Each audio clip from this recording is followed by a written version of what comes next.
He said, what is suffering? Well, to get what you don't want is suffering. To not get what you want is suffering.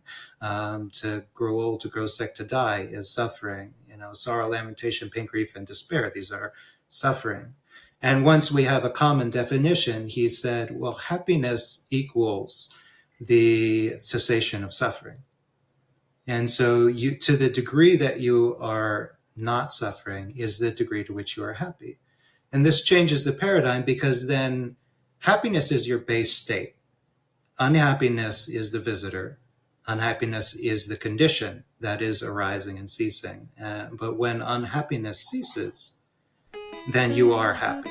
Hello, and welcome to the Feeling Good podcast, where you can learn powerful techniques to change the way you feel. I am your host, Dr. Rhonda Barovsky, and joining me here in the Murrieta studio is Dr. David Burns. Dr. Burns is a pioneer in the development of cognitive behavioral therapy and the creator of the new TEAM therapy. He is the author of Feeling Good, which has sold over 5 million copies in the United States and has been translated into over 30 languages. His latest book, Feeling Great, contains powerful new techniques that make rapid recovery possible for many people struggling with depression and anxiety. Dr. Burns is currently an emeritus adjunct professor of clinical psychiatry at Stanford University School of Medicine.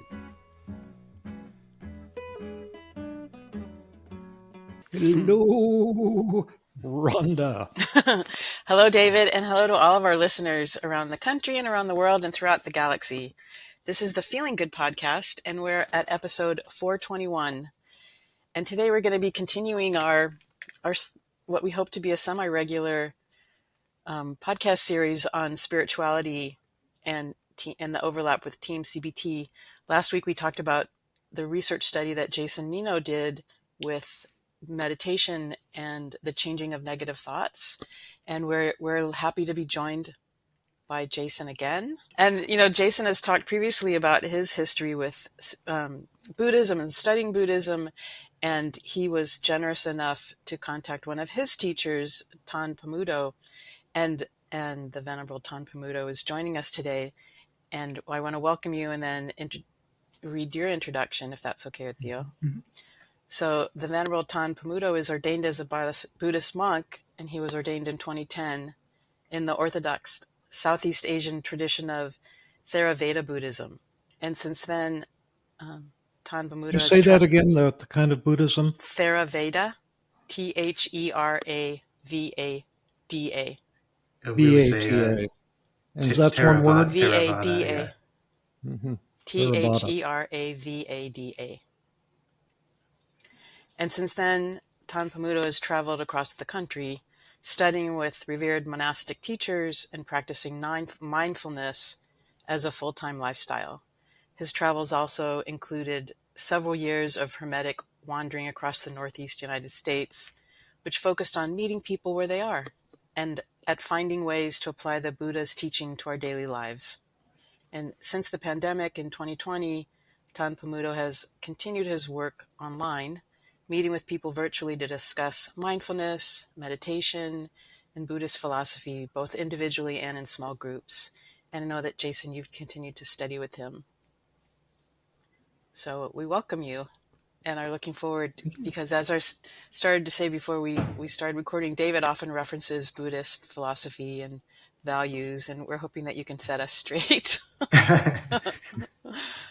Well, it's actually, that means that, all of you are to some degree or another familiar with the Buddhist teachings. And this is the degree to which, even though our culture in America, it very much tries to create a separation of church and state and church and culture, and everybody has your own religion and please keep it, in your own corner. Buddhism kind of overlaps and moves into different areas. It's moved into psychology, into medicine, into community dynamics. Mindfulness is ubiquitous now. So you probably know more than you think. Yeah. And you started off by asking us to explain what TEAM CBT is. Mm-hmm. So, David, can I invite you to do that? Yeah, the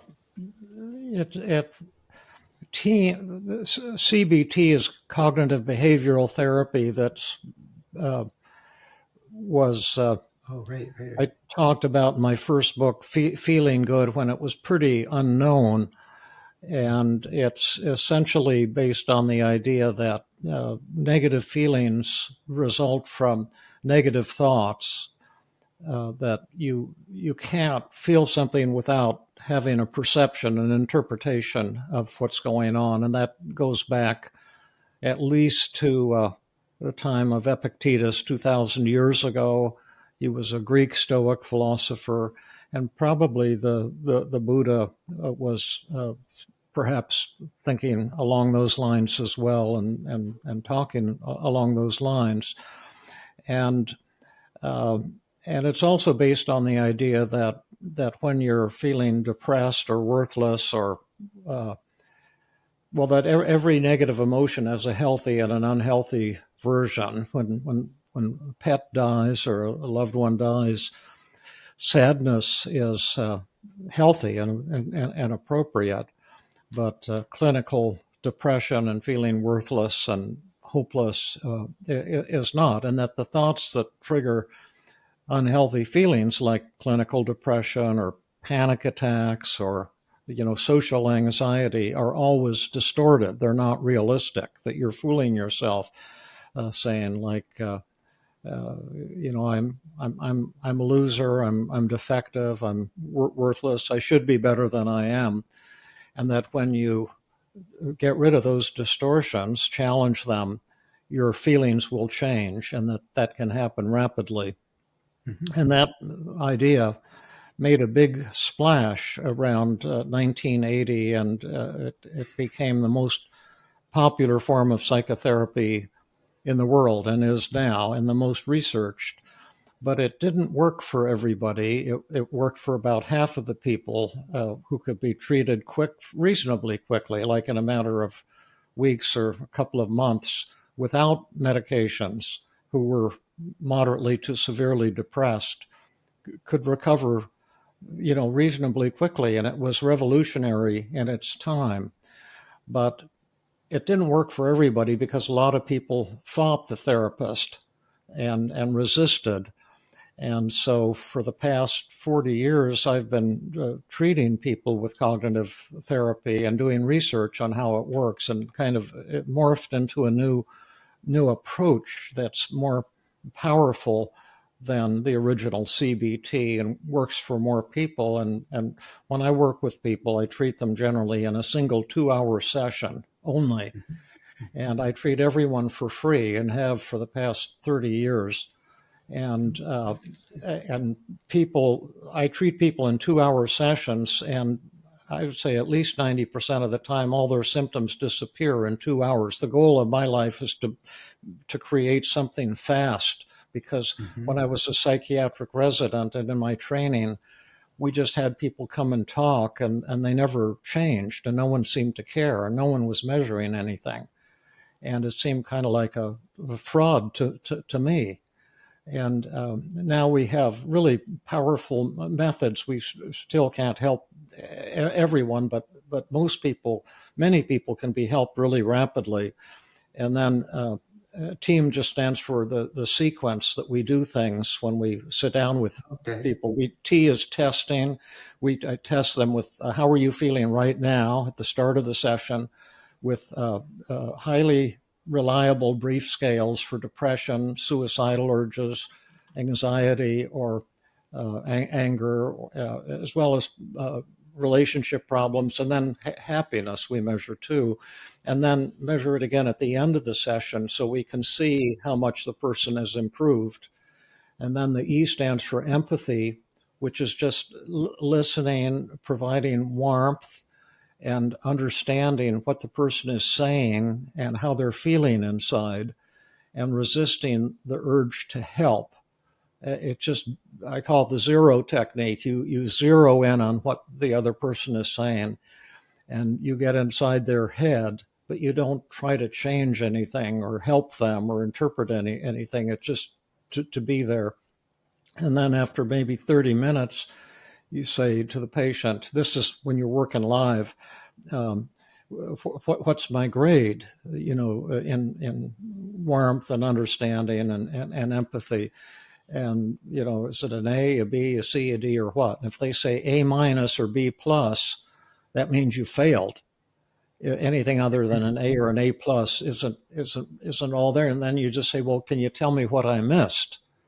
And then they tell you, and then you summarize that, and then they say, oh, you've got an A now. So that's the first thing that you do. And then secondly, you do, the A is called the assessment of resistance. You bring find out what they want help with, and then bring to conscious awareness all the reasons that they're probably going to fight against change. And it's done paradoxically to get the person to see that, when they're angry and hateful or terrified or worthless or feeling guilty or ashamed or lonely, that's actually coming from a beautiful part of them. For example, if someone is very self-critical and beating up on themselves all the time, which is true 100% of the time. If someone's depressed, they're telling themselves they're no good. Those messages, see, society teaches us that's a mental illness that you need treatment for because there's something wrong with you. And we go in the opposite direction and show that, that telling yourself you're no good shows your humility is a beautiful thing, shows you have high standards, shows that you're honest about your flaws and things like that. And work with them with that type of thinking for maybe 20 minutes to melt away their resistance to change. And then we come in we have, dozens and dozens of methods to show them how to crush the thoughts that are making them unhappy. And the very moment they stop believing things like I'm a fraud, I'm a failure, I should be better than I am. And we kind of teach them how to talk back to those thoughts and crush them. And the very moment they stop believing them, their feelings change. And then that's the M equals methods. And Jason's been helping us develop the automated version of this that works pretty rapidly with people. And Jason's vision is to help reduce the suffering in the world through this tool. And it's worked better than what we thought it might. It's actually about as powerful as a top-notch human therapist. And people, it's not expensive. If people can't afford it, we give it to them for free, and that's our vision. It's selling very slowly, so we may fail as a company commercially, but we've had a beautiful vision. We fight like cats and dogs half of the time. We're kind of fraudulent in that way. We often don't get along well together, but try to use that as a way of deepening our relationships and growing. And I think that's about it. But there's some other really incredibly important things to say. And Jason will now say them, and then we will learn from you. Yeah, I think you gave a good overview of TEAM. And so, again, just highlighting the key components. The T was testing. Like we need to make sure, like, what are we doing and how do we know it's working? And so we always test before and after. People's moods and belief in their thoughts to really see what change is happening. The empathy, the E is empathy. Empathy is a very critical component, like David said, but it's usually not enough to actually change the way people think just by listening to them and letting them vent. And the A, assessment of resistance. Yeah, kind of dealing with all the reasons why people will fight you and why they don't want to change. And so there's all sorts of wonderful techniques David's created to help. People say, I want to lose weight, but they don't really want to lose weight. They want to binge and overeat. It's no fun to lose weight. They want to be thin. They don't want to. Yeah. The process is maybe not what they're seeking. Yeah. Exactly. Yeah. And then the methods are hundreds of techniques that can change the way you think. They range from pretty much every school of therapy. So the TEAM process is, I wouldn't call it a new school of therapy. It's actually, I would say it's a framework to conduct research into any therapeutic process, because those elements are important to get people to change. So whether you're practicing DBT or ACT or EMDR, or if you're trying to apply MBSR for mindfulness to change people's depression as well, that you can use TEAM at every step of the way to really see is what we're doing working. So that's And TEAM. the last part is that there's two aspects to recovery, say from depression and anxiety or anger or whatever. But the first part is to make the symptoms go away. We don't want people to feel less depressed, although that's better than feeling suicidally depressed. But I try to reduce the feelings to pretty much to zero on a 0 to 100 scale, a complete elimination of the negative feelings, but then get catapulted into a state of what I would call enlightenment. And that's kind of what we'd love to get your thinking on. When people really recover, there's a dimension that goes a little beyond psychology that feels much more in the spiritual realm.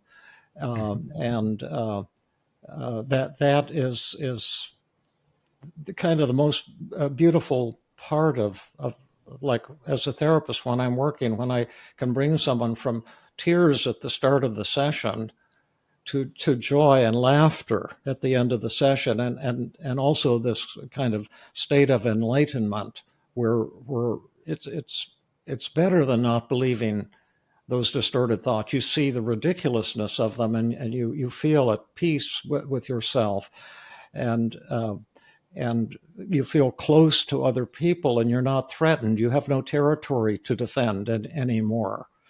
And then the final thing is, I tell people, and I don't actually know anything about Buddhism, and I don't know what I'm talking about virtually all the time, or most of the time anyway. But I tell them, it's impossible to be enlightened on an ongoing basis. No one can be happy all the time. You're only entitled to a short period of it, because your negative feelings will come back over and over again throughout your life. But once you've discovered the method that works for you, you can always use that method. So you'll fall in the black hole of depression, but we'll give you a ladder so you can climb back out. But anyway, that's just David's baloney, because I don't really know anything. But people don't know Well, that. we could definitely have a conversation on that. Yeah. Okay. Well, let's do. Yeah. So that's teach us now. We're ready to learn and hear about you and your personal journey. And sounds fantastic what Rhonda was saying. Should I just start? I mean, yeah, that's what I do. I just open my mouth and let whatever. Okay. Well, yes. I mean, I can remember being younger. What is it, 20, 21, and just kind of I was in the Army, and just kind of laying on the floor of my bunk room, and just kind of like looking up at the ceiling and just wondering about the conditions of life, and knowing consciously that I was depressed. I wasn't really too interested in going to war. I mean, we were going to be sent off to war. I had joined to try to help people and try to do something worthwhile. I was going to learn a language. I was going to interact with people. And seeing that so many of our good intentions often lead us into bad situations in life. Yeah, that's for sure. Which is depressing to a certain degree. But there was something very interesting, I think, in that I was conscious that I was depressed. And I think Jason and I talked about this yesterday. As a big insight of his study was the realization that the amount that people are overwhelmed and suffer based on whatever negative thoughts they have going on at the time is directly proportional to how much they believe those thoughts. Yeah. And that if you can decrease the amount that they believe the thoughts, you are 1-to-1 ratio. You can correct me if I misunderstood this. Well, 1-to-1 ratio, the suffering goes down. Right. And this is, I guess, at the time, I realized that connection, that it wasn't so much a question of, what thoughts or even what I was doing in life, but how much I believed it. Did I believe the things I was being told, the things I should be angry about, the things I should want to buy, the things I should go and do with my life? Or if I was able to break through that and not take it so seriously, it would not literally have me lying on the floor wondering, like, what am I doing with my life? And that set me on a path where eventually I got out of the army, and I sought out spiritual teachers, and eventually I came in contact with Buddhism kind of by accident, because in the early 2000s, it was still possible to maybe grow up and not realize that Buddhism was still being practiced by people in the world. That it's more than just a little niche religion like you might hear reported in some statistics, but it's actually there are like 1 billion Buddhists in the world actively practicing this to some degree. And once I made that connection, then I sought it out, and because I had already come from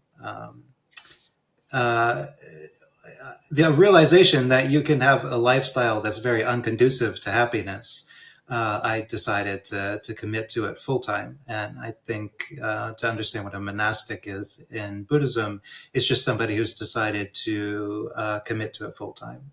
So the Buddha lays out what he calls an eightfold path, and it is sort of a team format. It is a format for healing the mind and achieving enlightenment, achieving happiness, achieving peace. And he lays it out a lot like a doctor's a treatment regimen. And he recognizes that it's not going to work for everybody. That some people won't want to do it, and some people will do it, but they will do it poorly. And but he laid it out nonetheless. This is the same way that you offer it, knowing that some people maybe it won't be your tools won't help them in the end. You still put it out there, because the Buddha said you might have these 3 kinds of patients: the one who will get better even without the treatment, the one who won't get better even with the treatment, but then you'll have the 3rd patient who will get better if they do the treatment. So there is this treatment, the Eightfold Path, and it's just a matter of how seriously do you take it? How much do you want the enlightenment, the happiness, the peace? And as we were talking, Jason, how much do you believe it? And that's actually an important part of when you make the shift to taking it on deeply is sort of a paradigm shift, is that you believe that enlightenment is possible, and that, to talk on enlightenment, it similarly might be like, it's a straightforward question. Have you ever seen a clear sunny day, free of clouds? And when we describe enlightenment in Buddhism, that's what we're describing, that it is possible to have a mind that is clear, and it requires this paradigm shift, that seeing unhappiness is like clouds. The nature of the sky is clear and bright, and the clouds are merely visitors. The clouds do not change the nature of the sky.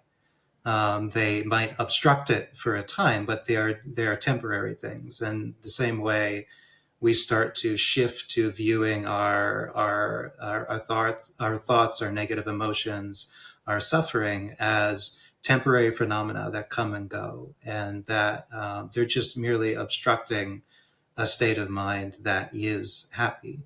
And when we have fully taken the treatment to its conclusion, and the prognosis is very good. And the Buddha says there's a chance for a complete recovery, and that would be similar to, there are many diseases that can be treated and cured.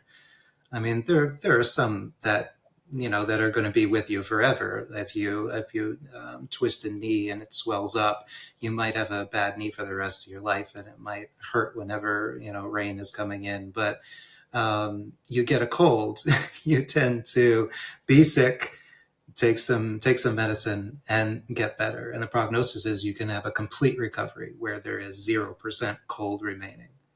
And that's what we shoot for in Buddhist practice. However long the treatment might take is more a matter of, well, how seriously do you take it, and how much are you willing to set other things aside and commit yourself to it? Yes, right. So you're also shooting for a full recovery and not just feeling better. Yes. I mean, and this is what is offered. But again, there is the treatment, and you have to follow the directions. And it's amazing that even in a monastery, as you're talking about how you can have community dynamics even between, the three of you, and, good natured as you are, and even in a monastery full of people who are wholly committed to being happy and at peace, you can have all sorts of human squabbles. Yeah. It takes time for the treatment to take effect, but you learn along the way. Yeah. And you're aiming for, in some ways, that it has a purpose then.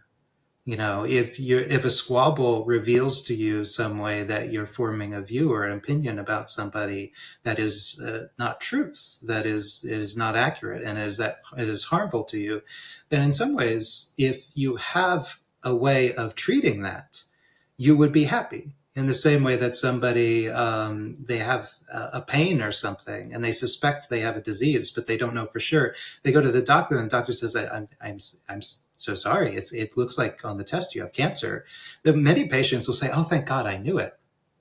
Right? In some ways, when you know the disease, you know what to do. And until it's correctly identified, you just have this lingering feeling of uncertainty around that. Yeah. So we're trying to identify the disease, identify the treatment, and then just put it out there. It is possible for a full recovery. One thing I'd be interested to hear you talk about is, you've been to many different monasteries, you've met many different monks, and I know that a lot of people join the monastic life to try to escape the suffering of their mundane day-to-day jobs and the world that they live in. But many people, they become monks and then they disrobe very quickly. They leave very quickly. And so some people come in with this deep hopelessness, with the hope that the monastic life will save them and give them the peace they're looking for. And some people, they do stay, and other people, they leave and disrobe, and that hopelessness seems to continue. I'd be curious to know, what do you notice in the minds of these monks as they come and go, or in people who want to become monks and but they're still hopeless, or the people who were hopeless and they became a monk and then the hopelessness and their depression eased and disappeared? Like, I'm curious to understand these kind of pathways that people often go through, because I think Buddhism and meditation is often treated as a very hopeful practice that you could use to overcome hopelessness and depression and anxiety. And for some people, they come to it and it seems to change their life, and other people come to it and it makes it worse sometimes.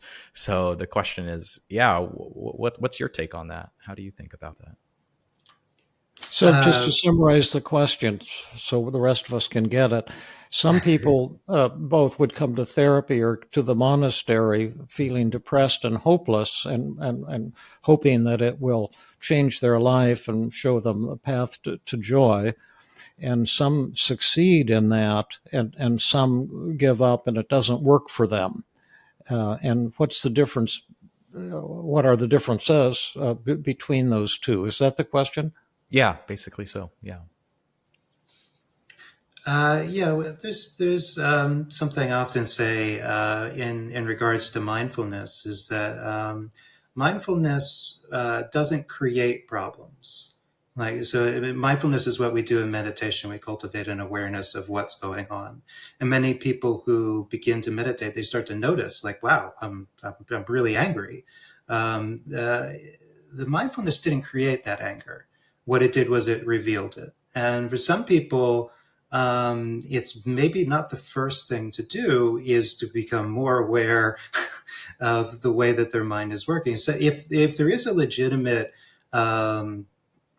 mental disability or disease, is something that is blocking their ability to function normally, then this is sort of a medical something that needs to be addressed and treated as is. You have the condition that is actively obstructing even being able to apply these techniques. And many of us, to some degree, we have something in this area, something that we don't know, or we haven't found an effective way of dealing with. And this doesn't mean that, again, that the Eightfold Path or mindfulness doesn't work, but it means that it is you've come in with a condition that's getting in the way. And sometimes, again, the practice will give you enough stability and peace of mind to maybe overcome that, or maybe even just wait it out. Some things are just conditioned by the proximity. Like if you lose in Asia, it's quite common to become a monastic for a period of time if you suffer a loss of a loved one, a dear parent or a spouse or a child. You might go to the monastery and go into robes for a week, a month, part of a year. But the condition of grief, eventually time is the effective treatment for that. And once that suffering has kind of subsided to some degree, you no longer need to be off in the monastery. But I would say also that virtually everybody who comes to meditation does so for the wrong reasons. It's almost a given, yeah. But you always stay for the right reasons. This is not an activity that promises you to make you rich. It's not an activity that promises to make you fantastically happy or healthy or filled with bliss. It mentions there are possibilities, but it does no promises. So if you find something useful, that's why you stay. But if you approach it and it's not helping with what you're dealing with, then you need to find the effective treatment for that obstruction that you've got. To summarize what you just said, I try to keep it simple. Many people come for the wrong reasons to mindfulness or to the monastery or to some kind of experience with Buddhism, but they stay for the right reasons. And if it does not work and help, then they can leave and search for some other form of healing. Did I get that right? Yeah, and I think what we do find is that anybody who stays for any period of time will be changed by that. Because the basics of mindfulness and meditation, they're not treating cancer, and they're not treating schizophrenia. They're not treating bipolar disease, but they're treating the vast majority of human ills, of dis-ease, of unhappiness. That's what it's directly addressing. The Buddha called this dukkha, which is a word that refers to mental or physical pain. Yeah, and dukkha is just a basic condition of human life. It's an experience we all have. If you ask somebody, have you ever experienced pain? Find somebody who would say no, right?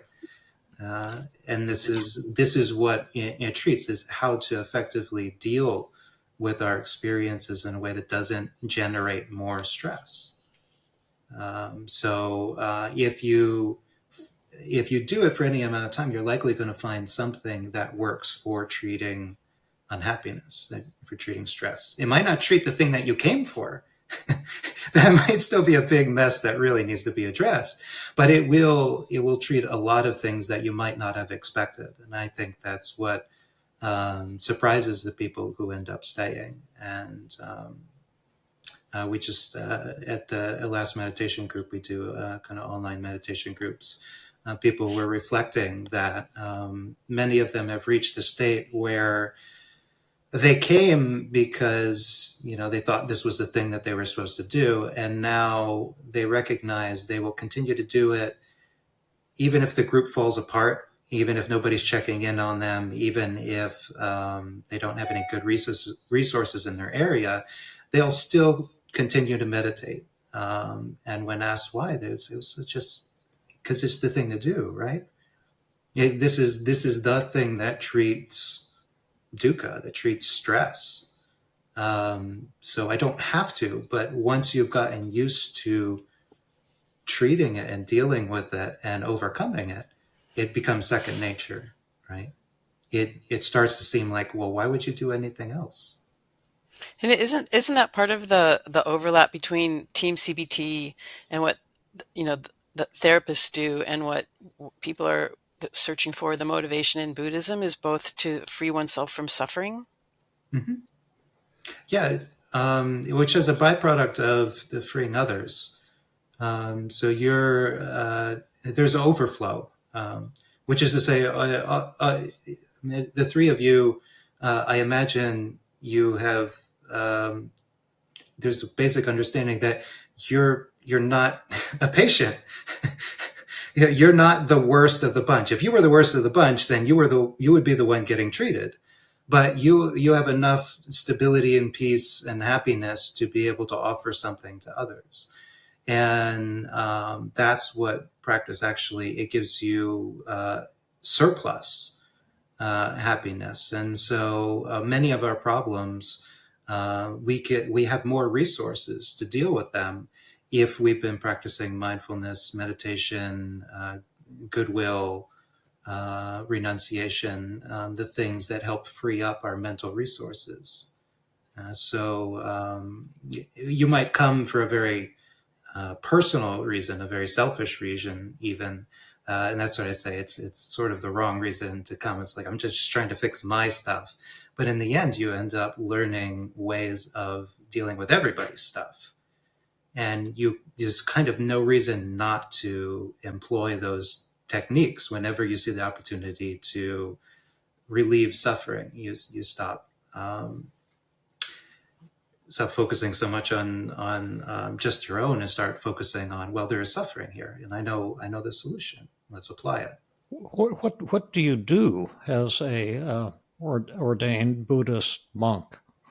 How much of your time is spent teaching other people, and how much of your time is spent like meditating, or what does your day look like? It's probably kind of a stupid question, but it's a question I get a lot, and people are wondering, and I think it goes to the basic question we all have about our lifestyle, and am I doing this right? Mm-hmm. It's because it seems like if I were doing it right, I should be happy all the time, right? Well, I can say from that's not something that resonates with me, because I don't think it. I don't have the goal of being happy all the time. Right. I mean, it would be an odd goal. Yeah. It wouldn't feel genuine, right? And it should get you to kind of assess your relationship to happiness. But this is the main practice as a monastic is mindfulness. And so the Buddha has spoken at length of how to develop it, and he talks about foundations. And so you learn to be aware of your body because this is your center point in the world. Every experience you've had since the time of your conception has been anchored in the location of your body. For better or worse, this is your perspective on everything that's going on in the world. So this is, if you get aware of your body and what it's doing, you actually know the context for everything you experience in your life. You see on my shelf, I have a model of a skull. This even includes to knowing what a body is. I personally spent a lot of time just studying what bodies are and through their various phases. Once you give enough time to it as a meditation subject, it's actually very uplifting and even very funny. But I don't know how to translate that to the average person that I sit in meditation and then I imagine my skull and I imagine how my eyeballs are. There's about an inch of goo and then there's bone again. They're really just sitting on the outside of the skull. And that just makes me so happy because it's quite ridiculous that we get upset about something that's only an inch deep and made of jelly. But we do. We're very attached to these things. Yeah. So I spend a lot of time like developing that, paying attention. But really, as the day plays out, it's quite mundane. It's really no different from your days, probably for the most part. Like I answer emails. There's a breakfast offered at the monastery here. There's a lunch offered. I meet people during those times. I sweep. I troubleshoot 1,000 little things that go wrong in a collection of buildings and on planet Earth. And it's something different every day. The last couple of days, it's been scorpions, and Scorpions. we're here in Austin, Texas, so it's Yeah. I grew up for a while in Phoenix. We had a few of them there too. Yes, yeah, and but yeah, everything is about how you hold it. Yeah. So this morning, while a monk was sitting down for morning chanting, the monk next to me, he went to just adjust his robe, and there was a scorpion on his shoulder. And because we spend so much time developing goodwill and empathy towards all beings, he knocked it off. His instinct wasn't to smash it, to chase it away. We didn't all get out our flaming torches and try to kill it for existing in our space. We have long since come to the understanding that we live in shared spaces. Right. We are just some of the occupants. Yeah. We found a mouse had gotten into our house. We don't know how, and thinking maybe the cat hit it in its mouth and brought it in, or possibly it found a hole. But I was talking to Jason about this, and we didn't. The idea of getting a mousetrap and killing it just seemed gross. And my wife had gotten to, we felt kind of sorry for it. And because it was kind of panicked and looking for food. And she started feeding it under the sink every night, some sesame seeds or a nut or a grape and stuff like that. And then Jason pointed out that you could get these non-fatal mouse traps.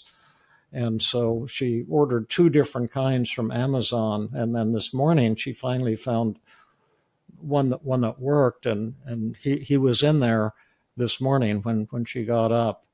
And she said he was so terrified he'd flattened himself almost to the width of a piece of paper to try to make himself invisible in there. And then she took him outside and let him go next to in our backyard next to a bench, and he froze for a few seconds and then scurried out and went running. So we don't know what'll happen to him, but it's a little bit of that same feeling, and we kind of were getting attached to the little creature. Yeah. It's it's been a roommate. You've lived with them. Yeah. But you also have something in common, and I think that's sort of talking about empathizing. You recognize that the pain and the stress and the fear is no different than what you experience. Yeah, that's right. Oh, yeah, right, exactly. Yeah. So this is it in a nutshell. Like, to learn a skillful response to a situation like that takes time. Before you really thought about it, you might have resorted to a mousetrap just out of fear of what that creature might do to your house, and the droppings it would leave, and the holes that it would chew, and the wires that would break. But if you really think about it over time, it's sort of like how much we overreact about a mosquito. Something that if you measured the drop of blood it's trying to take, it would be hard. It would be so small, the amount of blood it's trying to take, and yet we can Yeah. We can be absolutely incapable of settling and being Yeah. at peace with a single one in our house. Yeah. It takes time to learn to change the whole way that we relate to stressors in our environment. Do you teach? Do you feel that you're teaching at this moment? I feel like we're talking about truth. So the Dhamma, which is a kind of catch-all word for the Buddha's teachings, literally means truth or reality. It also means Yeah. thing. It's like the most basic word for normal. Yeah. And I feel like when we talk about it, it's uplifting. Yeah. Yeah. So this is what I do, because I can't really teach as though I own it, because truth is just truth. But to me, it's always fun to point to truth, because we can miss it at times. It does feel way better to let the mouse go free than to snap its neck. Yeah, but until somebody is willing to say that, it just feels way better to let it go free. Yeah. We that thought might not enter in fully verbalized. Yeah. Do people come and ask you questions, like who are coming to the monastery and they're searching for something and they ask you some kind of spiritual question or something like that? Yeah, I mean, not as much as I would expect, to be honest. Days and days can go by with nobody coming. Like Oh. and that's the reality of the situation. Like a lot of times, the monastics we're just doing our practice, where there's no business transaction. Mhm. If people come, they will find that we are totally willing to discuss these topics, because it's just great to be able to talk about Dhamma. Yeah. But people are so busy, and Yeah. it's maybe once a year, once a decade, Yeah. Sure. hopefully at least once a lifetime. When I was at our hospital in Philadelphia, we had a social worker who's a really a nice guy, and he was quite interested in Buddhism. So every now and then he would say, the Buddha said this or the Buddha said that. And I would think, oh, that sounds so stupid. And then a day or so later, it would occur to me what it meant. So it was kind of fun. And one of the Mhm. things he said once was the Buddha said that we were constantly drifting in and out of enlightenment. Does that resonate with you? Yeah. Well, to address enlightenment, there is a paradigm shift that's required to really understand what it gets at, and that is a relationship to happiness and how we define happiness. Yeah. You can't really understand enlightenment until you make that shift. Once you at least try it out, it dramatically alters our relationship to things. But it's not something that can be faked. And the shift is how we rate it. Like if you were to think as happiness as like an external thing or coming from an external thing, well, then it would be very hard to define. Because how do you define or quantify or measure the happiness of a parent feeling love for their child? How do you rate that compared to somebody who opens up a letter and finds out they've just won a new car? Oh, the Versus second one somebody. sounds so much better. That's your perspective, David. But I wonder if Rhonda. I'm just teasing. Yes, this is not off the top of my head. It's like people have Yeah. all sorts of different interests. Some people finish a The hobby that they've been working on, a ship in a I see what bottle you mean. or Yeah. a model, Right. Yeah. It and that depends is. on what you're thinking about. That you're happy because you just got a nice cheeseburger or something, versus happy just because you've had a change in kind of your values, and you don't feel like you have anything to defend anymore, and just a joy. Like to be with you is just a joy, and to be with Jason is a joy. But then Jason and David sometimes quibble and get pissed off at each other, and then we're kind of drifting out of Yes. enlightenment. Just something pretty humble like that. But that was helpful to me because when I work with people, the goal is to get them into a state of enlightenment. But then I always tell them that you can't be in this state. You can't be happy all the time. Things will come up, and you have to accept that as well. And that for me has personally made life easier, and also in my work with my patients. So then you don't need to feel defeated when suddenly you're in a state of stress and anxiety and anger and frustration or whatever.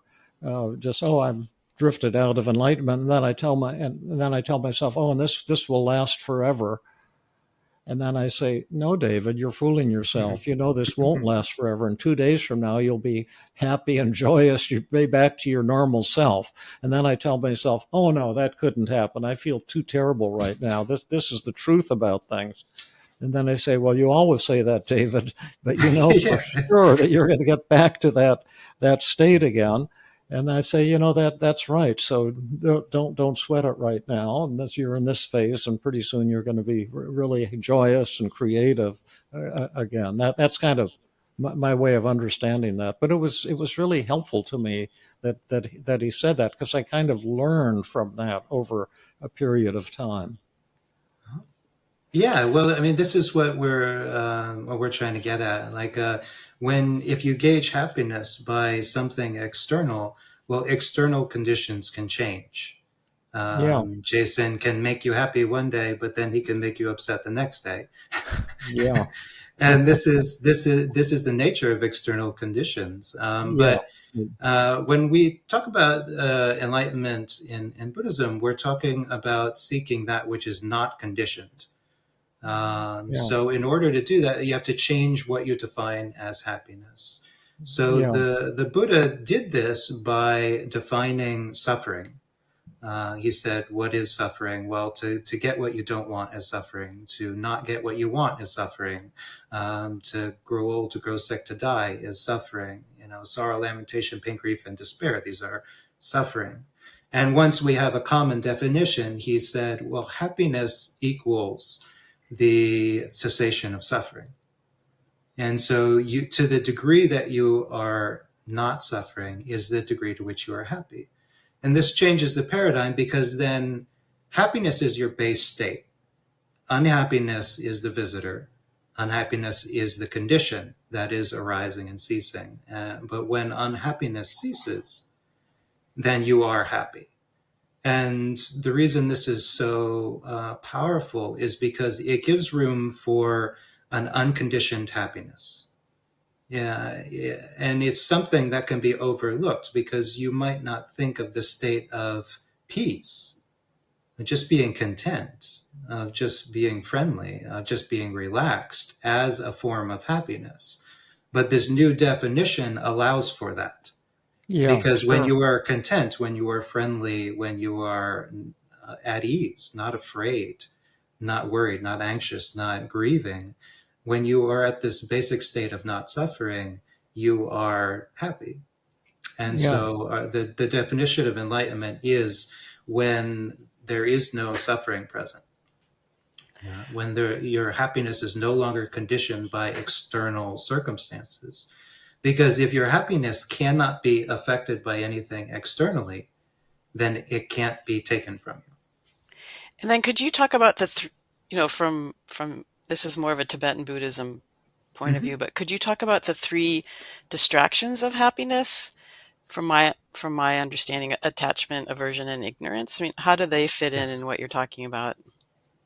Yeah, these are, it's just the Buddha's way of kind of classifying, clarifying, simplifying what is otherwise an absolute mess, which is the human mind, right? He said there are certain patterns to it. Yeah, it's not that things are always present. And the Buddha said, no, conditions always change. They're coming and going. but that you will see them arise and cease around certain patterns. And greed, hatred, and delusion, these are the three basic patterns that our unhappiness derives Let from. me write those down here from the show notes. If you could say the three again. Yeah, greed, hatred, Greed, and greed, greed, a desire. Yeah. Then there's aversion or hatred, Oh, I see. and then there's delusion. So, greed and desire is the same thing. Yes. Is that right? Yeah. Yeah. Greed and desire, and then delusion, and is greed different from desire? Well, it's there. Desire is in a way. It's a funny question.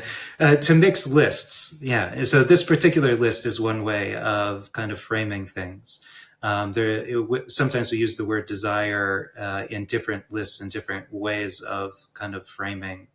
Yeah, when you want something externally, we usually put this in the greed category of emotions, of reactions, of patterns. Yeah. And the important thing is it seeks for an external object, right? That's what greed does. Yeah. So when you don't have an object ready, then you might feel just desire. I want something. Maybe you're hungry, but you don't yet know what food you're trying to move towards. But you feel the hunger kind of gnawing at you. The word that the Buddha uses for desire is synonymous with thirst. So it can be an underlying mood that precipitates all sorts of various thoughts. You have this underlying mood of greed. You're walking by a bakery, suddenly you have desire for cupcakes. A glazed donut. Exactly. We all have something, a baguette. Yeah. But maybe you don't go in there. Maybe you continue walking, but then you go by a McDonald's and suddenly it's French fries or a cheeseburger. And then you go by French fries, an ice cream shop. David, I can see this is going to be an unwholesome route that you might have to adjust. Yeah. And that's, so these are three basic categories, but that's to understand that they're categories of unhappiness. So what's the delusion one? It's a very broad category that deals with anything that kind of confuses, distracts, or diffuses your understanding of a situation. So skeptical doubt. Am I? Am I not? Do I exist? Have I existed in the past? Is this real? Is this not real? Is a completely unprofitable, unuseful mental state. It only serves to confuse you and prevent you from doing anything functional. Anybody who accomplishes anything functional knows that you look at the thing that's in front of you, you follow the steps, and you accomplish the task. Any question that's like, is this actually happening? What is the meaning of it? Is this worthwhile? These often fall in the delusion category. It's often the mind losing touch with its goal or its object. That makes a lot of sense in terms of how we think and function, although some translation was necessary. But the am I real, and obsessing about vague abstract concepts is kind of a meaningless, it's just a symptom of unhappiness, and it's not very productive. And it's often because there's something going on in someone's life that they're not dealing with a real problem. And it's an interesting way that particular stimulus in avoiding that creates the sense of doubt or delusion. But because there is a separation from the object and a separation from reality, an inability to face it. Yeah. So delusion is often considered to be an underlying condition to the other two, greed and hatred. Right?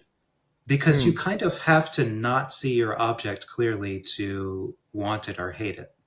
Yeah. Like, in order to hate a mouse, you have to really tell yourself what a mouse is. You have to tell yourself a story about how Yeah. it's been destroying your livelihood. But if you look at it, if you actually apply your mind to observing the mouse, you're going to see a furry little creature that's absolutely terrified of you. Yeah. Which is yeah.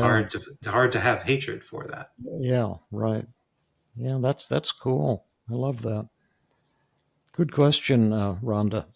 Rhonda, your microphone? Part of Jason's meditation research included a loving kindness meditation, and there, from my memory, there was a reduction of negative thought after people practiced 10 minutes of loving kindness.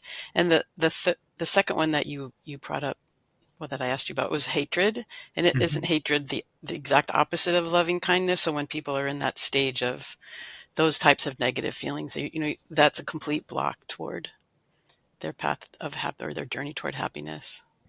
Absolutely, yeah. And one of the insights of the Buddha is that these unwholesome roots of greed, hatred, and delusion, they cannot coexist with their opposites.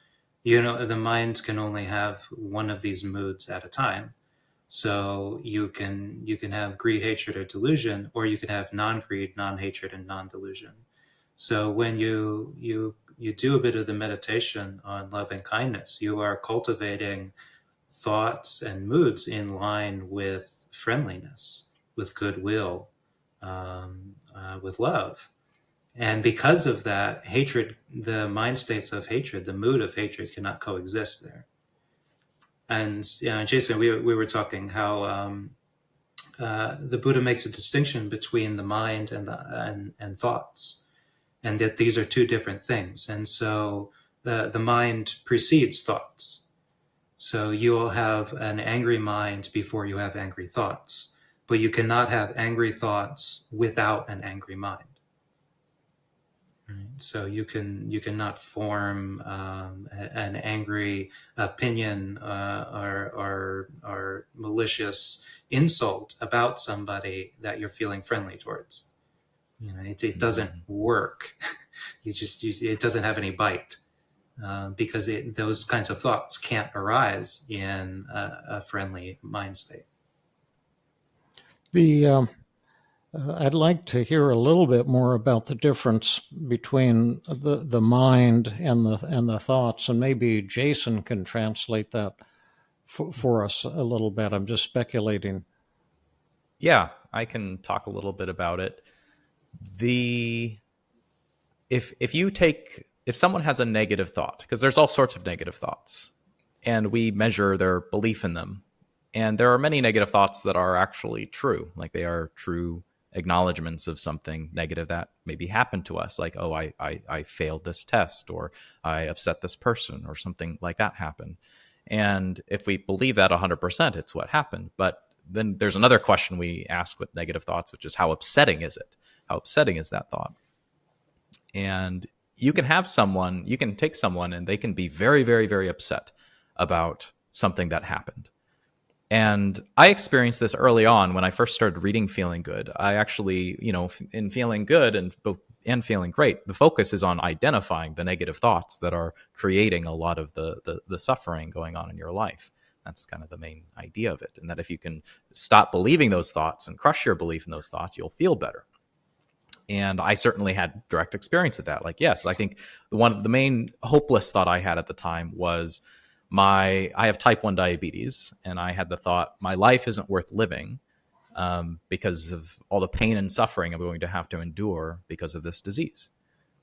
And although, yes, I'm going to have to endure quite a bit of pain and suffering, or pain at least, from the disease, the suffering element, or the thinking that, well, life is therefore not worth living, that's a whole extra meaning that I'm assigning to it. But it actually took me a long time to figure out what that thought was. I felt very hopeless and suicidal for quite a while. And I wasn't sure why. It almost felt like I was living in this dark, murky cloud of life, and I just had this deep desire to end it. But if you sat down and you said, why Why is that? I would be like, I'm not sure. I just feel like it's not worth living. I could not identify what the thought was. So I had this deep feeling. So there's this connection clearly that once you can identify the thought, though, once you can actually connect, what is the meaning making? What is the belief that's going on that is behind this feeling? There seems to be quite a deep connection that goes on. Because once I finally did figure out, this is where the hopelessness is coming from, I was able to dismantle the hopelessness by changing my belief in that thought. But I think some people struggle with this. And I think, David, you've created a few different techniques actually, where people come to you and practice and they're clearly hopeless and depressed and anxious. And you ask them, well, what's going on? What kind of thoughts are you telling yourself? And they say, I don't know. I don't have any negative thoughts. I just feel this way. And you really have to kind of work at it to unearth what is the thinking that's going on. And there was a period, I think I might have told this story before. I know, Tahn, we talked about this, where I don't know if I had a stroke or a seizure or what happened, but I was very intensely meditating for about a year. And this was when I was living at Shambhala Mountain Center, the Buddhist retreat center up in Colorado. And I woke up one morning and I didn't have any thoughts. I had none. They disappeared. My inner monologue ceased completely. And my entire life became very, very difficult to live, because I could talk to people and I could kind of make sense of what was going on in my environment, but I did not have the physical capability of having like the thought, I am a person, my name is Jason. Like those words, I didn't have that monologue anymore. But I had emotion. That was something I noticed when I was meditating like this, is I would be sitting there in meditation, a mosquito would land on my face, and I would start feeling fear and anger. Like those emotions would arise, and I noticed that. And of course, I had no thoughts at all. Maybe it was the Broca's area of the brain, that generates our inner monologue. Who knows why I wasn't thinking at all, but I definitely had feelings arising. But I would say during that time that I had no thoughts, it became very difficult to sustain emotion. There is definitely this back and forth that happens between it's almost like the feeling becomes a seed. So like anger could arise towards the mosquito, and that's about as far as I could get it to go when I didn't have any thoughts. But let's say I could think, then I probably would have started imagining that mosquito biting me, and then a future image of me getting, yellow fever, or like getting sick or feeling itchy, or, something that makes me angry that I don't want and that I'm starting to obsess about. And then that grows my anger and frustration even further. And I think to myself, that mosquito shouldn't be there. And I can imagine my anger then starts rapidly increasing. But when it happened to me and I didn't have any thoughts, that didn't happen. I had an anger that arose for about 30 seconds, and then it disappeared. And then I felt the mosquito bite me. I actually felt like its little proboscis or whatever enter my skin, and this little ping of pain, shoot through my face. And at that point, I just remember feeling pain, and I was just like, that's unpleasant. Like it was a sensation of not liking. It was just, that's not pleasant. But there was no more than that. So that was like my direct experience of living life without any thoughts. So it definitely, there is this, if you can cease the thinking, the emotions become far, far, far less disturbed. But it does seem like emotions become a rapid cycling seed to many, many different negative thoughts that can spiral up and out. But that's just one sample of one of my experiences that I had for a couple months. When you're talking about thinking, are you thinking about sentences or perceptions? Because you had the perception, there's a mosquito on my cheek. I had two main things that were missing from me in my thinking. One, it was very difficult for me to have words in my head. Like that was the one thing, like the inner monologue of actual English words coming through my mind. That was gone. But the second layer, which is the images and visions, and like when that mosquito landed on me, certainly I could have the picture in my head of like as if I was holding a camera or a selfie stick over here and I was looking at my face. We kind of have this inner model of ourselves that we can spin around and look at in our heads. So I had a little bit of that, but not as strong. So that was also the layer. I remember there was one moment when I was in this state of not having any thoughts, and I was sitting down and trying to read a book. And it was very, very, very, very difficult because, one, although I could understand the words that were going across the book pages and I could read each word at a time, constructing a sentence without being able to put all the words up in your head was very difficult. But you could still understand it. Like, someone can say to you, there's a cat over there. And you can suddenly, an image in your head pops of a cat, and then you start asking questions about, where is the cat? What's going on? It's like your mind can understand a sentence like that.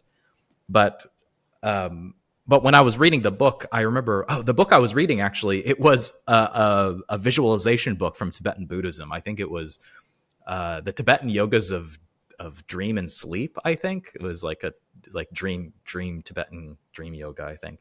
And in that practice, the majority of the practice is visualization of like Tibetan symbols that you like hold in your mind.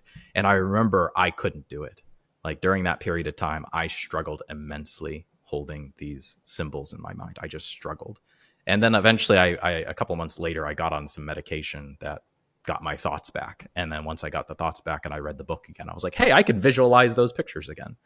So definitely, there's a layer of the verbal English words going through my mind. There's the pictures that you can form in your mind about what's going on that you can also think about. But then there was this layer of just pure emotion. Like, there were just times where like the lightning would strike, maybe 100 feet away from me, and I would feel the adrenaline rush, like just the natural body's reaction to this terribly loud sound. And you would just feel that adrenaline go through your body and the hair sticking up on your skin and the subsequent feeling of that. But what was interesting was, when it comes to perception, I still was aware of what was going on. Like, I had awareness that I did not have thoughts. And that was very frustrating. There were many times where I would be sitting there wanting to converse with someone. Like, that desire was in me. I wanted to talk to them, but I could not think. I could not figure out how to put the words together in my head. I didn't know what to say. And so that awareness of not being able to do that did generate frustration. I felt frustrated in that moment from that. And then I would feel sad and then hopeless. And then it would very quickly wash away. And I'm like, where am I? What am I doing? Like, it was very interesting. And you were thinking that this was kind of a biological phenomenon, like expressive aphasia is a kind of stroke that people can have. And you were thinking along those lines. I'm not sure you were saying that. I'm just trying to find out. At the time, I was just scared, and I just knew something was wrong and I wanted help.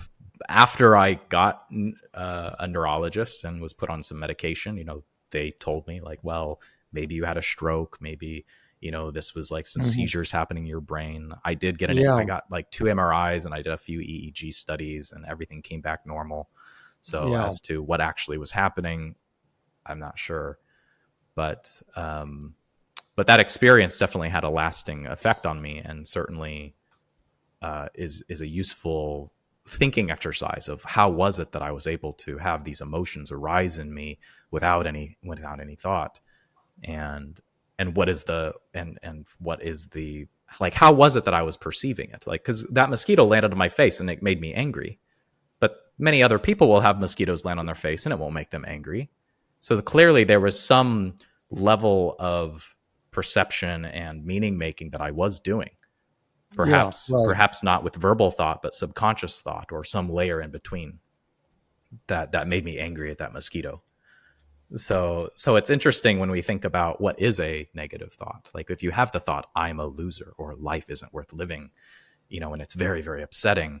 What is that whole string of mental phenomena that happens that makes that so upsetting and makes you believe that? And what is that whole string that we start, like, what is it that we actually untwist and we cut and we separate when we start working on it in therapy, or when it separates in meditation? Definitely some separation is happening to make you no longer believe life isn't worth living. There's something that changes, something that gets cut. So the question of where and how and what, I mean, with Team CBT, we have wonderful techniques where we can repeatedly make that cut happen. But like, how it actually happens inside the psychology and inside the neurobiology, or from a Buddhist psychology perspective, I don't know, but I can see it. along the lines of what you're saying, Beck always said that cognitive therapy isn't about negative thoughts, right? Say it It's again. about Aaron Beck always said that cognitive therapy is not about negative thoughts. It's about negative perceptions. That makes And sense. sometimes a perception can take the form of a thought, and sometimes, like in anxiety, it can take the form of a picture in your mind. Yeah, Like if right. you have a fear of elevators, you might have a picture of getting in an elevator and getting trapped and the walls closing in or something like that. And I remember that was really helpful to me, that there are so many different levels of thoughts. And that's kind of what you were saying, Tahn, that a mindset can precedes and can lead to thoughts, but there can be different levels of interpretation or narrative or understanding what's happening. I think that's what people are saying. I'm not entirely sure, but Yeah, I mean, and I think that's it's a great also way of understanding the model of what you're doing. So in cognitive therapy, as in mindfulness and meditation, the first thing you do, because it is so hard to discern the quality of our mind, what is our viewpoint? What is our perspective? What am I feeling? We look at the thoughts. And simpler, we look at our actions. But once we're able to stop outwardly dramatizing and acting out what's going on internally, then we can just sit and listen to, like, what is my narrative? What am I telling myself? What am I reinforcing? And so what we find is that moods, the mood of the mind, the nature of the mind precedes thoughts, and thoughts come from the mind. However, it is the thoughts that sustain that mood. And whereas moods can persist throughout a whole string of thoughts, in the end, if we're able to slow down and stop to analyze the kind of thoughts that we're producing, to identify what kind of a mind does this come from? What am I reinforcing by reinforcing these thoughts, or by believing these thoughts? If we can break that cycle of believing and generating and reinforcing that particular kind of thought, then we've taken away the fuel source for that particular mood of mind. And when we're trying to treat something like depression, we have to do both. We do address the thoughts, but that is a tool for opening up the way to kind of decompressing, deflating that particular mood until you can shift into a different mood of mind, one that is not depressed.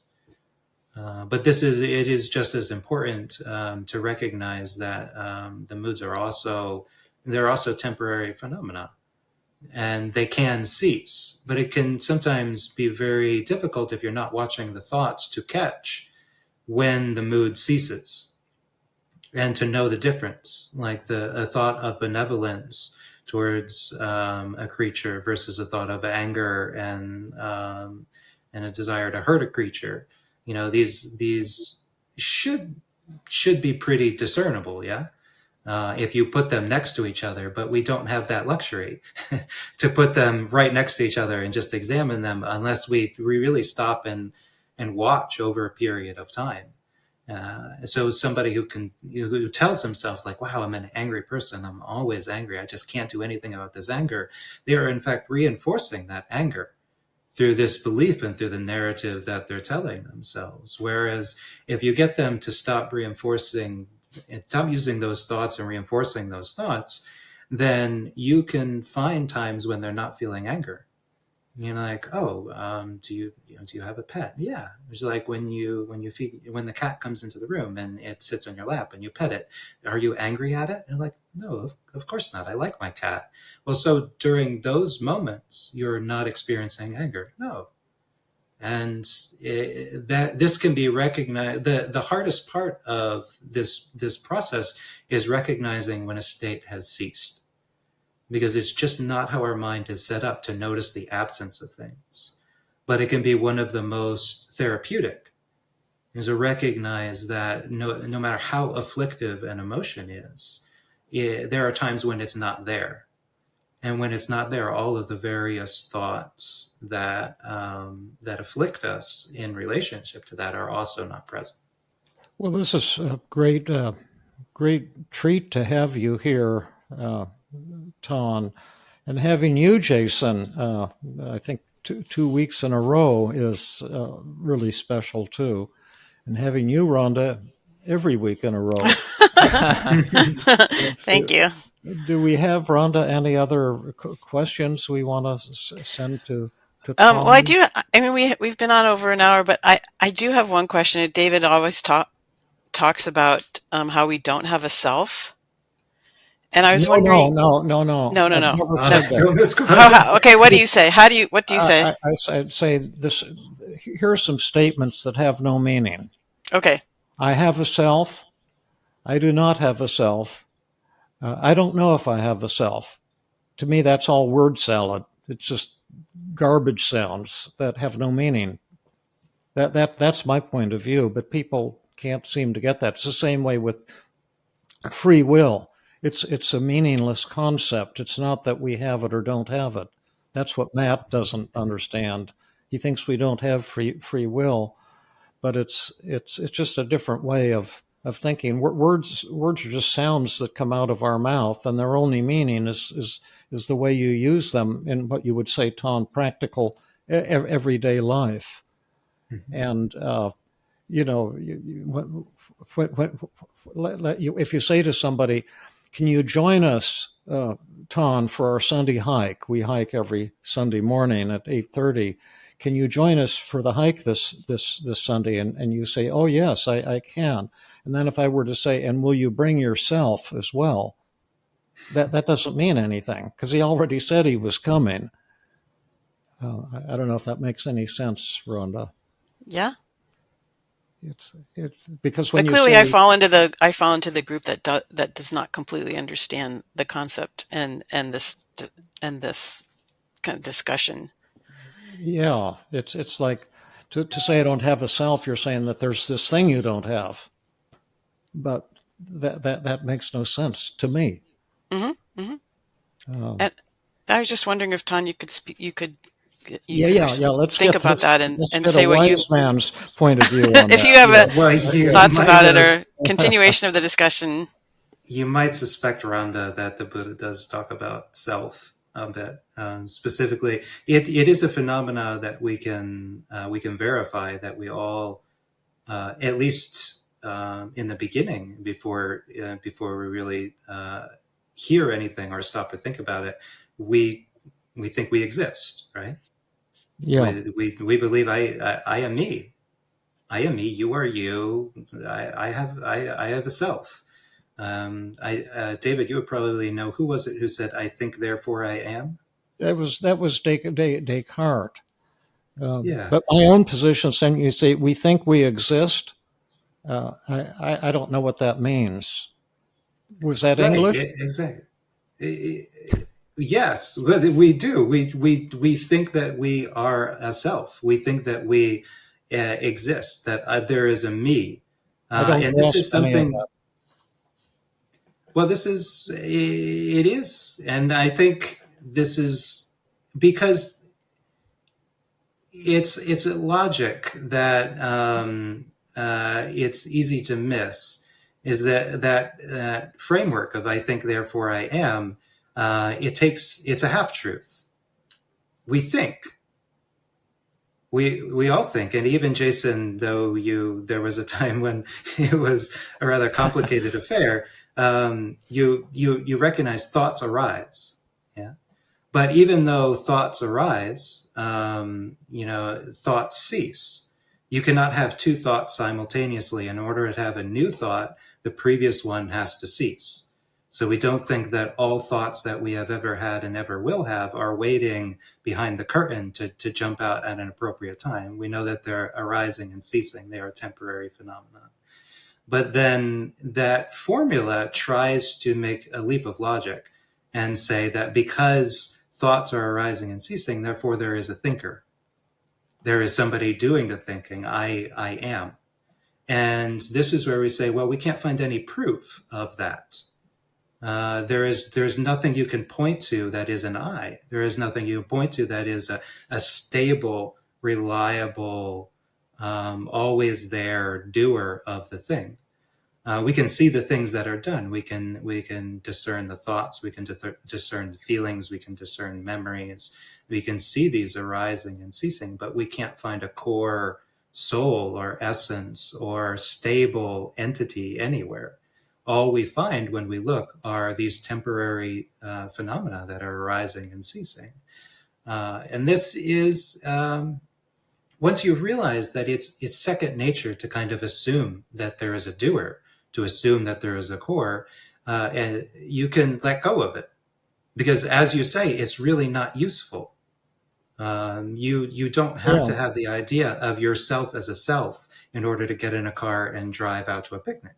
Exactly. Yeah. You can just get in the car and drive out to the picnic. And Jason, you couldn't form thoughts at that period in time. You couldn't form a sentence you couldn't, like if you were calling up the bank to ask about a transaction you were reading on your statement, you couldn't think about it beforehand. You would just have to kind of stumble through the conversation one word at a time, being in the present moment. But nevertheless, you could still do it without being able to form a narrative about who you are and what you're trying to do. And could you please help me? There's this weird statement on my balance and I'm trying to get through to somebody.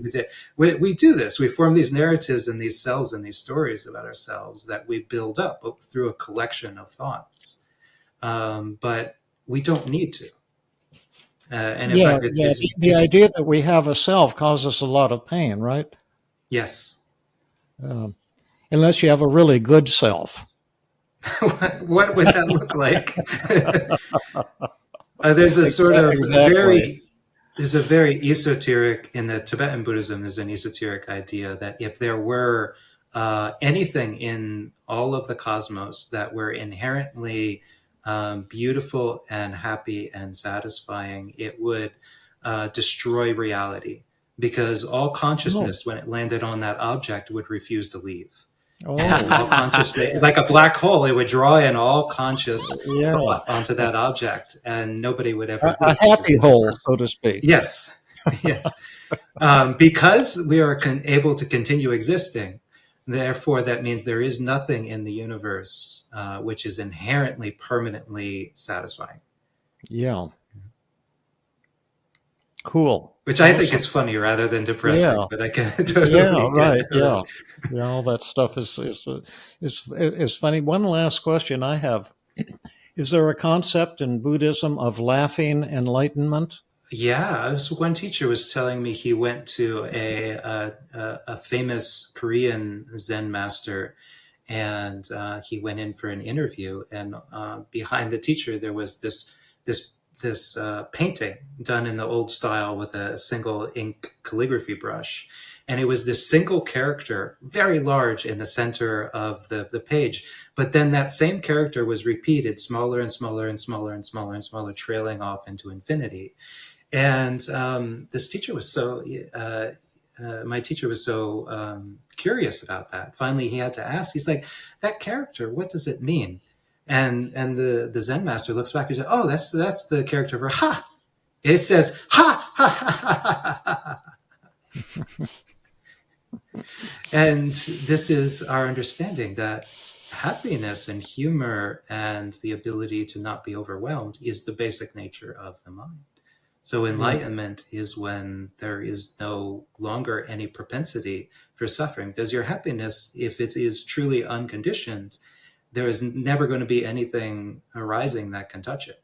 It doesn't reference external conditions. Yeah. So laughter is a form of enlightenment. You have to be in a wholesome state of mind to generally be humorous and enjoy something. There could be you could fake laughter, but to actually experience mirth, you have to be in a wholesome state of mind. And this is that's cool. I love that. That's often what happens with negative thoughts too. It's like you have this thought of like, I'm a loser. And there's this interesting experience that happens where the moment you stop believing it, you see that thought and you have this contrast of how you were thinking and how ridiculous it was. And it's just right. such an intense contrast where you're like, how could I have believed that? And it's just so hilarious to you suddenly to be free from this ridiculous thought that you had. Yes, exactly. That you're not good enough, that you have some self that's not good enough. Right. And it's so silly. And I've had this in meditation as well. I was sitting and meditating for a while, and I was just struggling. I told you this story, Tahn, where it was a 12-hour meditation, and I spent 8 hours just struggling, exhausted, tired, like just hating the whole process. And there came a moment where I was walking, and I was like, why am I so tired? What's going on? Why do I feel this way in the first place?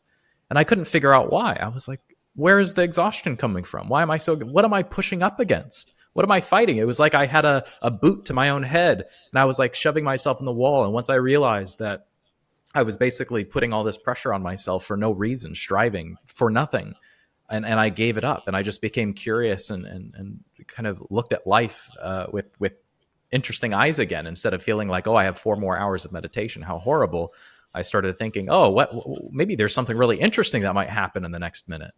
And all of a sudden I was like, all the weight lifted off of me. And in the next 4 hours, I was like in bliss. It was great. And when that happened, I started laughing. I was like, this is ridiculous. Why did I spend the last 8 hours like just suffering basically? So it's so odd. The moment you get relief from something and you have this super contrast of how ridiculous it was that you had believed it all along. You were kind of fooling yourself. You were playing a trick on yourself almost.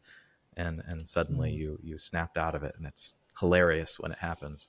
Well, thank you so much. I wouldn't say that I learned anything today, but I would just say that I was in the presence of a really warm and neat and wonderful person. Jason had described you not only as this fantastic or real ordained Buddhist monk, but he said that you were a friend, a wonderful friend, and I can really see that beautiful thing and greatly appreciate that.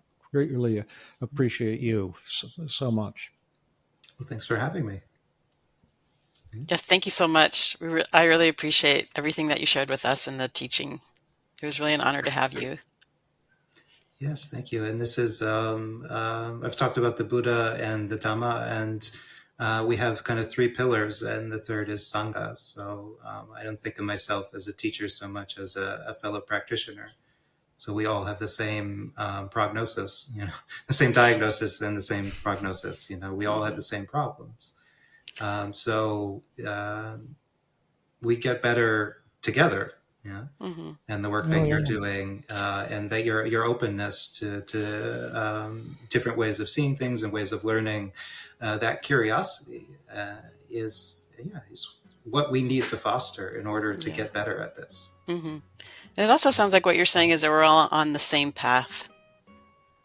Those of us that are on the path, yeah. I mean, there's people who totally don't want this. But they will not get better. And the Buddha says, there are those who won't take the treatment and they will not get better. And that's fine.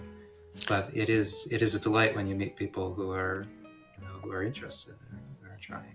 Well, thank you again. We really appreciate you being here. Have a great afternoon and evening, everybody. And thanks again. And let's hope that the television debate goes well tonight. Oh, is that today? Well, yeah. I guess listeners will be in the future. Our future listeners will know how it went, but we don't. Yeah.